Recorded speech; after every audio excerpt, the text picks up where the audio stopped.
Додека СЗО вели дека во декември од ковид починале околу 10.000 заболени, дел од лекарите кај нас истакнуваат дека тој не е веќе ексклузивен вирус и дека повторно грипот ги предизвикува сите здравствени проблеми кои се јавуваат кај пациентите во источниот дел на државата. Деновиве надлежните здравствени институции утешуваат дека нема место за загриженост и дека до крајот на месец февруари грипот постепено ќе изгуби својата сила.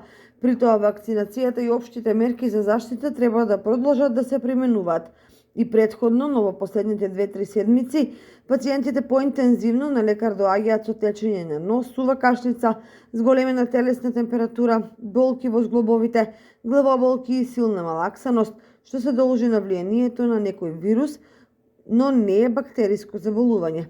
За сега барем нема простор за загриженост, велат лекарите, бидејќи главно се работи за сезонски вирусни респираторни, но заразни состојби.